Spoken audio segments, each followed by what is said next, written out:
Meet the new leader of Israel, Itamar ben Gvir. When this happens, we tell the soldiers that what they're doing is against international law and try to get them to release the children as soon as we can. We used to physically try to stop them from arresting the children by getting in between the child and the soldier, but it's no longer safe for our staff to do that. Hello, my name is Stanley Heller. Welcome to The Struggle. This is the translated headline in Israel's most reliable newspaper, Haaretz, about the recent election. Kahanism won. Meir Kahane was a rabbi born in the United States who emigrated to Israel. He wanted all Arabs out of Israel. He wrote a book with the title, They Must Go. He was very happy with violence. He created a slogan, for every Jew, a 22. In 1984, he was elected for a term to the Knesset. He proposed a law there to make it illegal for a Jew and an Arab to have sexual relations or to marry. In those days, his racism was too open and glaring for the establishment. When he would speak in the Knesset, the Likud, and that's Netanyahu's party, would lead members of the Knesset to walk out on his speech. In 1990, he was assassinated, but his party, Kach, lived on. A few years later, one of his followers named Goldstein went into the mosque in Hebron and killed 29 Palestinians. But as Haaretz said, Kahane's violence and racism have triumphed in this election. Meet the new leader of Israel, Itamar ben Gvir.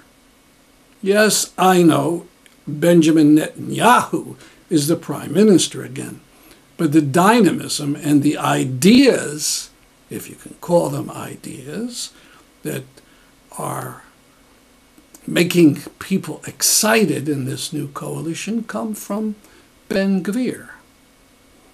He was considered too extreme to be part of Netanyahu's last government, but now Ben Gvir leads a party which in the new coalition will be the second largest component. It's hard to describe how violent and extreme Ben Gvir is. Over the years, he's had countless run-ins with the police and courts.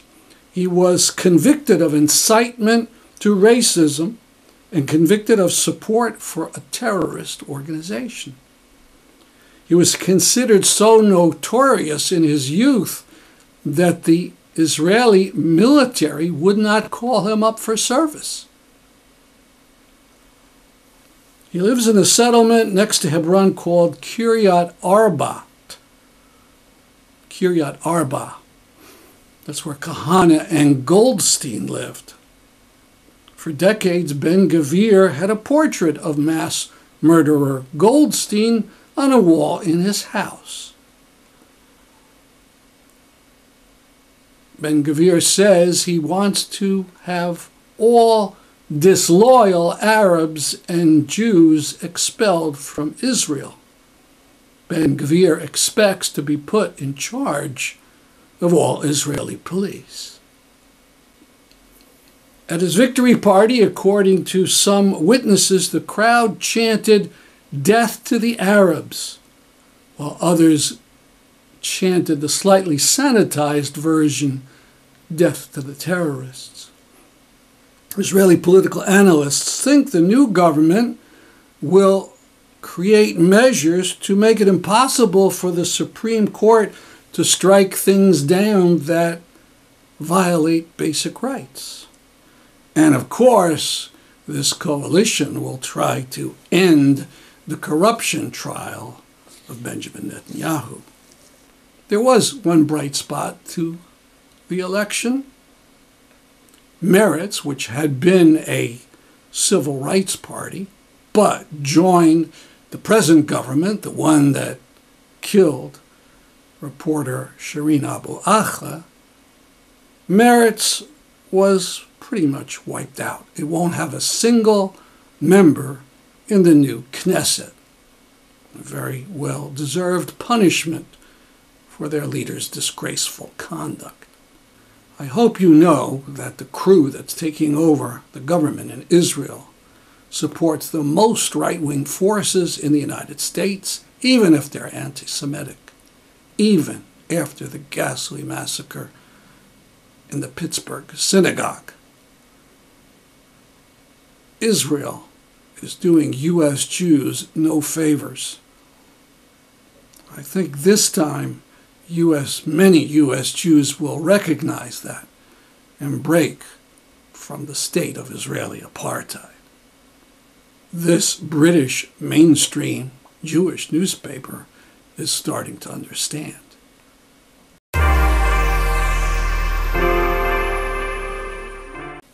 I'm going to talk about a Jewish organization in America called the Anti-Defamation League. Its initials are the ADL. Whenever there's a hate incident or a racist attack, the media rushes to the ADL for comment. I want to talk about 3 ADL actions. The first has to do with Kyrie Irving, the basketball player who made several statements in favor of a nasty film filled with garbage against Jews. A number of important people spoke up.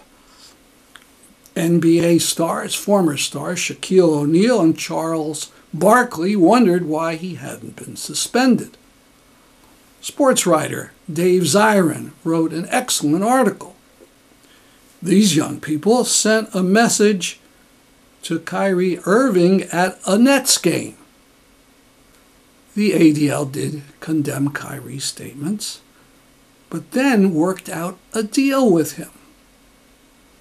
His team, the Brooklyn Nets, issued a statement in his name, their name, and the name of the ADL. It was a kind of non-apology apology. It was mostly mush, but it included this sentence: "I do not believe that everything said in the documentary was true." Wow. Oh, I forget. The ADL was given in this deal $500,000 for anti-bigotry education. Now, in the next day or two, something must have happened with Kyrie Irving because he was suspended by the Brooklyn Nets for 5 days. Second, ADL head Jonathan Greenblatt recently talked about Elon Musk as a new Henry Ford. Apparently, he forgot that Henry Ford was the most notorious anti-Semite in the world up until the time of Hitler. Greenblatt got criticism and pulled back some.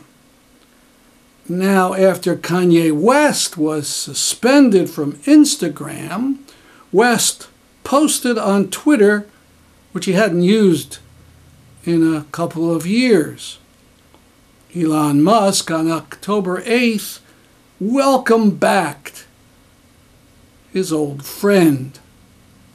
For days, Greenblatt said nothing, but eventually said he thought that Musk's tweet was troubling.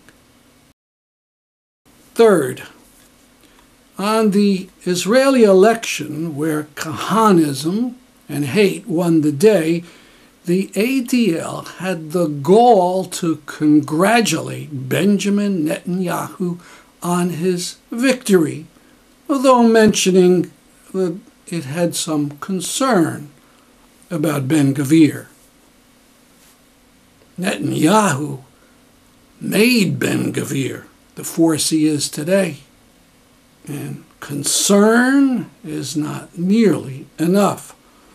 The whole victory should have been condemned. Ben Gvir is 1,000 times more dangerous than Kanye West and Kyrie Irving put together. Speaking of anti-Semitism, this is a photo of the Hitler truck that roamed the streets around the University of California, Berkeley, with a mobile billboard with a picture of Hitler on it, with the words superimposed that said, "All in favor of banning Jews, raise your hand." The image was indeed anti-Semitic, but it was actually paid for by a Zionist group calling itself Accuracy in Media. The Hitler truck is part of its campaign, where the group is trying to terrify Jews and spread the complete lie that there are bans on Jews in the Berkeley Law School.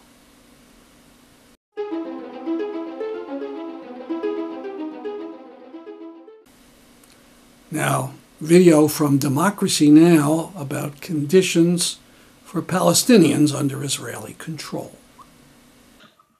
And Jan Eagland, I wanted to ask you specifically about the demolitions you mentioned. There have been 700 structures demolished by the Israeli authorities just since January of this year in the past 10 months, even though there is continued worldwide condemnation of Israel's attempt to seize more and more land of the Palestinians, but yet Israel has surfaced no consequences from its continued flouting of that condemnation. You're absolutely right. Hundreds and hundreds of structures are houses. These are homes, really, are leveled. Many of them were built by Norwegian, Swedish, German, British aid money for very vulnerable people, Bedouins and single mother held households, etc. What the occupying power says is that they are just doing city planning, they're just doing city restructuring and so on. In effect, what you see is that there are more and more settlements, illegal settlements, which means that in violation of international law, you transfer your own population to colonize other land, and the population that lived there is being transferred. Today, I met with Fatima, 70 years old.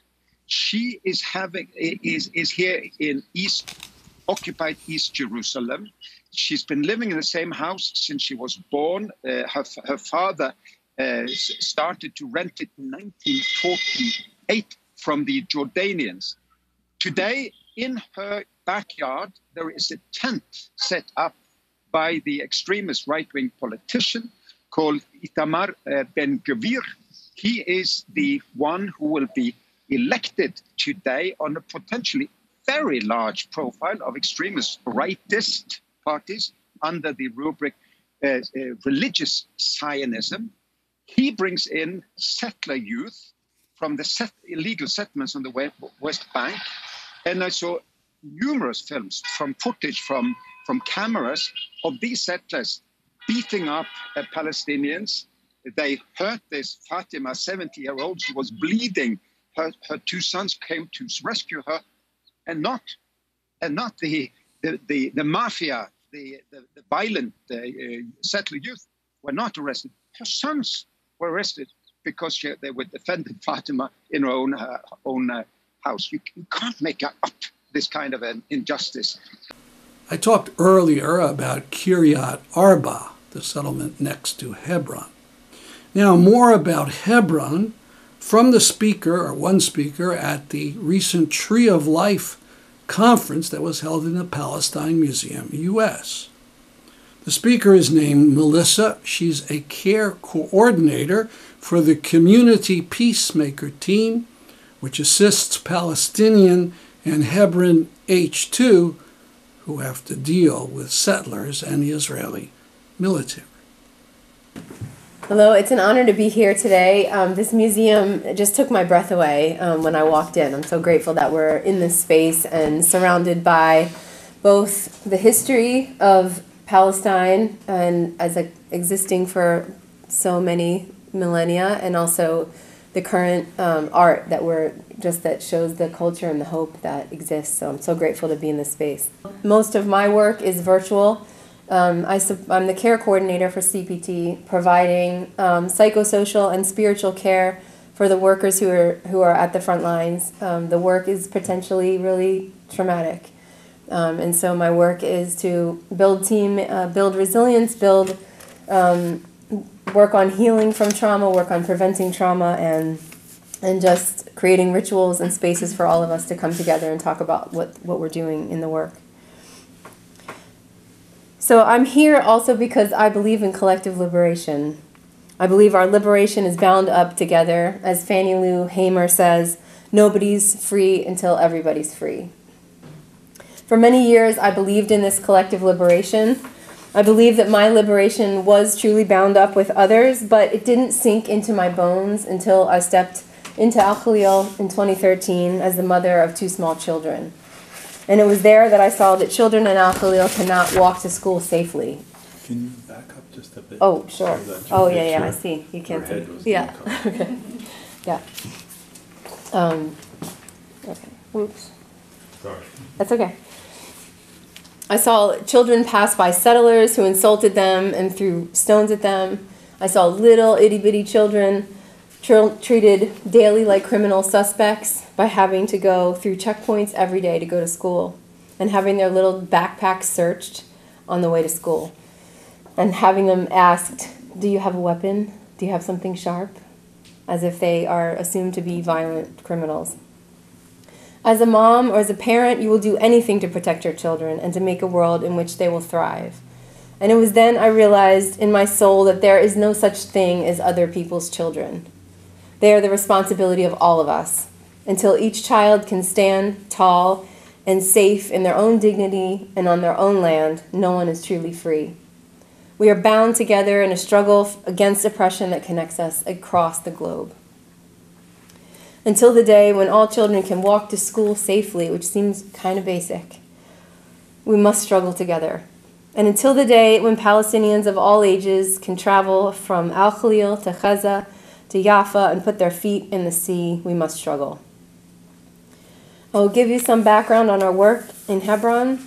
Al Khalil, after the Ibrahimi Mosque massacre that you heard about, CPT sent a delegation to the city to meet with local people and offer solidarity and support. And the next year, we were asked by the Hebron Municipal Authority to have a continual presence.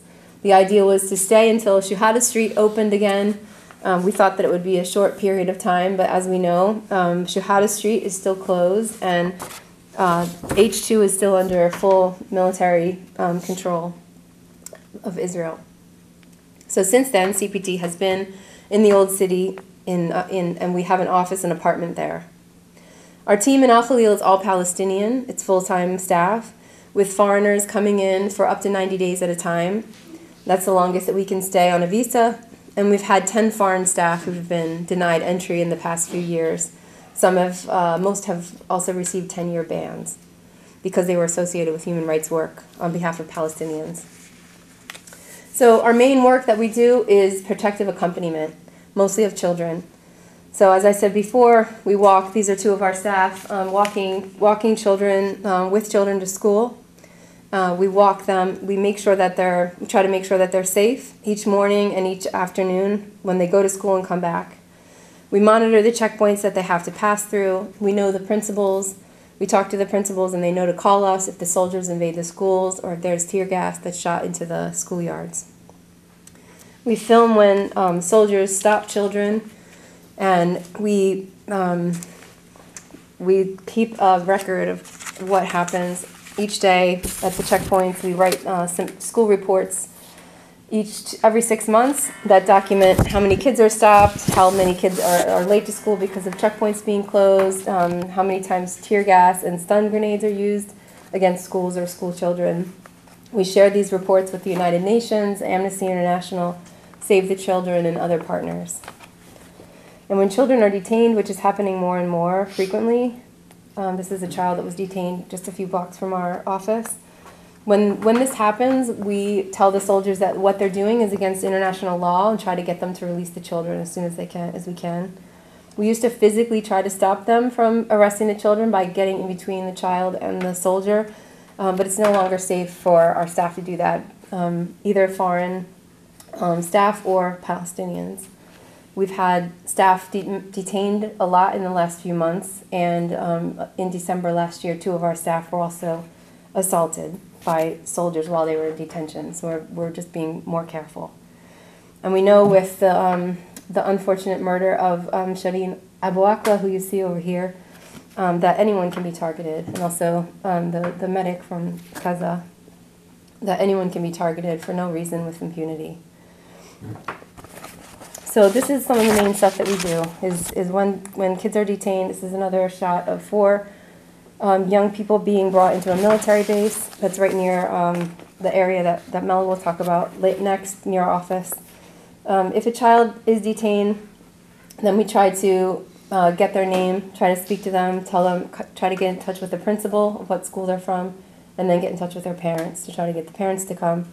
We call the district coordination office, which usually can't really do anything, but we want them to know that there's a child being detained. And we try to avoid this situation here where they're being brought into a military base, because then their parents don't have access to them, we can't see what's happening.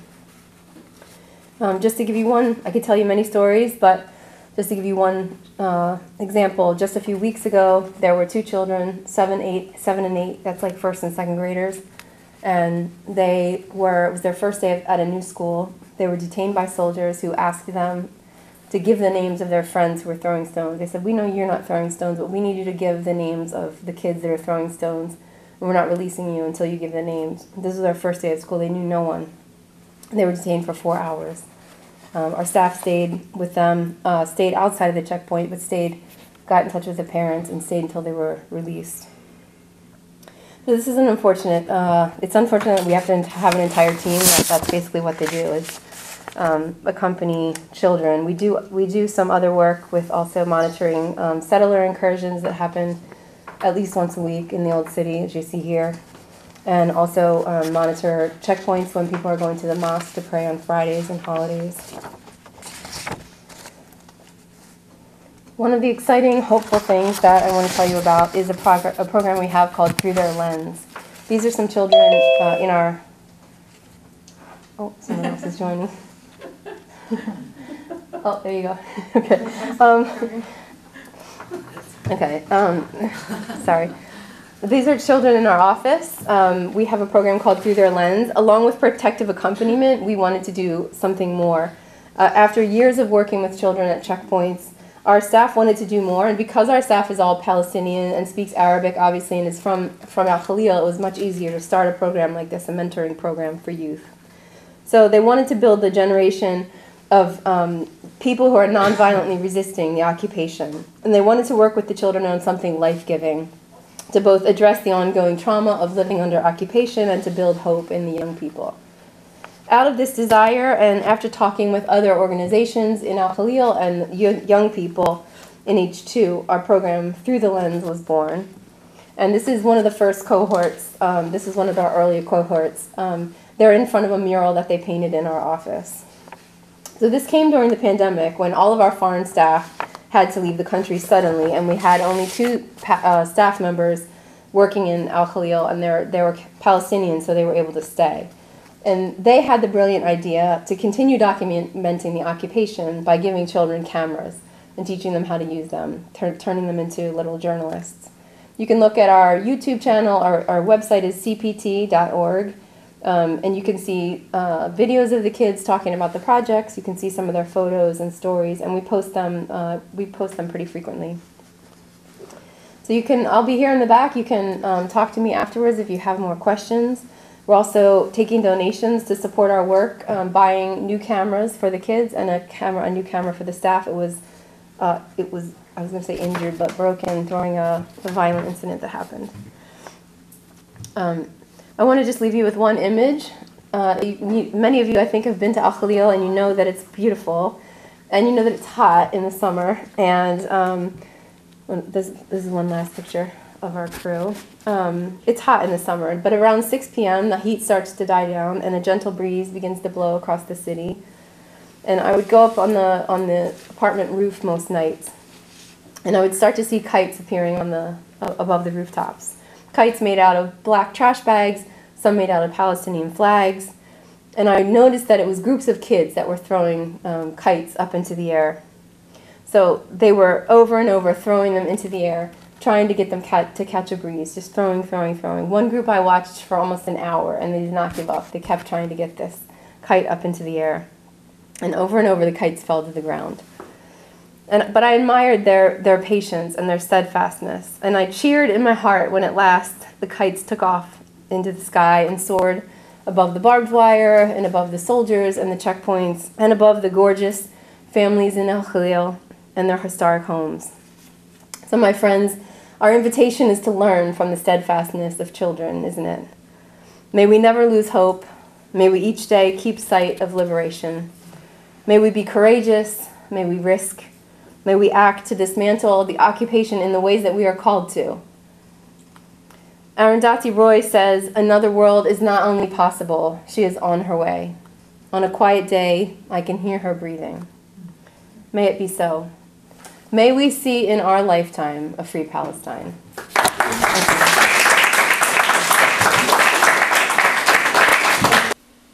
A notice about the Monday, November 28th meeting concerning anti-Nazi Germans during the Hitler era. We'll be hearing from Marilyn Moose, who wrote a book on the subject.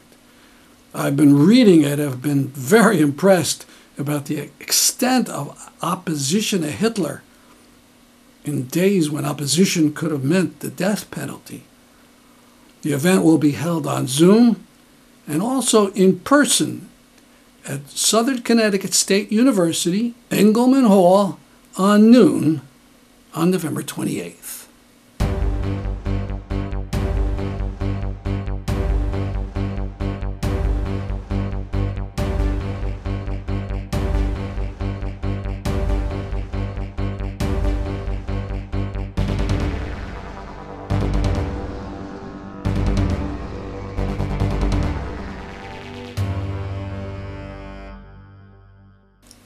That's our program for today.